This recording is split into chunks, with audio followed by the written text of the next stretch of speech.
ABN Andhra Jyothi కార్యాలయాలపై YCP మూకలు మూకుమ్మడిగా దాడికి తెగబడతా ఉన్నారు.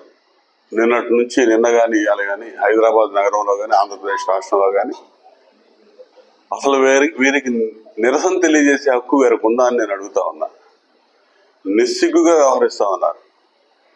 అసలు వాళ్ళ పేపరు సాక్షి పేపర్ కానీ సాక్షి మీడియా కానీ ప్రజాస్వామ్యాన్ని మొట్టమొదటగా హననం చేసే కార్యక్రమాలకు శ్రీకారం చుట్టిందే వీళ్ళ మీడియా. ఈరోజు ఏబిఎన్ రాధాకృష్ణ గారు మరి వీకెండ్ కామెంట్లో ఏం చెప్పారు? ఉన్న వాస్తవం చెప్పారు. ఉన్న వాస్తవం చెప్తే ఉలికెక్కువ అని వీళ్ళు హైరాణ పడిపోతా ఉన్నారు. ముఖ్యమంత్రిగా ఉన్నప్పుడు జగన్మోహన్ రెడ్డి ఏ విధంగా వ్యవహరించాడో ఇలా ప్రతిపక్ష నాయకుడిగా కూడా ఇంకా పదవి అధికారం ఉందని విర్రవీగుతా ఉన్నారు. వీళ్ళు పిచ్చి పిచ్చి చేస్తా ఉన్నారు. కాస్త ఒళ్ళు దగ్గర పెట్టుకొని ప్రవర్తించాలని చెప్పి నేను హితవు పలుకుతా ఉన్నా. పత్రికా స్వేచ్ఛని నాశనం చేసింది మీరు. ఏమన్నారు? ఏబిఎన్లో ఆంధ్రజ్యోతిలో వచ్చిన కథనాల్లో తప్పేమని ఉందా?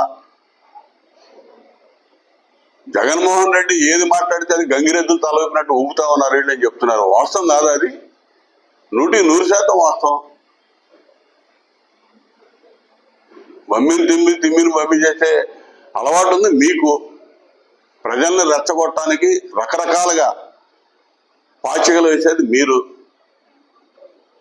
100% ఏబిఎన్ రాధాకృష్ణ గారు మాట్లాడింది, ఆయన పలుకులు అనేవి 100% మేము సమర్థిస్తా ఉన్నాం. చెప్పు, నువ్వేం చెప్తావు చెప్పు, నీ పత్రికా ముఖంగా నువ్వు చెప్పుకో. అంతేగాని నువ్వు వచ్చి దాడులు చేస్తే ఇక్కడ ఎవరు చూస్తా కూర్చుంటారు?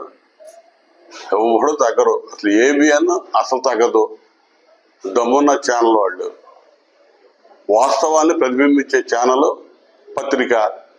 పత్రికా రంగంలో దాదాపు 50 సంవత్సరాల పైన అనుభవం ఉన్నటువంటి రాధాకృష్ణ గారికి మీరు చెప్పాల్సిన అవసరం లేదు. విలువలు ఆయనకి తెలుసు, ఏమి రాయాలో ఆయనకి తెలుసు. సమాజాన్ని మేలుకొల్పే దానిలో ప్రధాన భూమికి ఇప్పటి వరకు పోషిస్తూ వచ్చారు. మీలాంటి పనికి మానవాడి చేత చెప్పించుకునే పరిస్థితుల్లో ఏబిఎన్ పేపర్ కానీ ఛానల్ కానీ ఉందని చెప్పి నేను అనుకోవట్లేదు. వారు చెప్పింది 100% కరెక్ట్. దాన్ని మనస్ఫూర్తిగా మేము అందరం సమర్థిస్తా ఉన్నాం. మీరు చేసే దుశ్చర్యల్ని తీవ్రంగా ఖండిస్తా ఉన్నామని చెప్పి తెలియజేస్తున్నాం.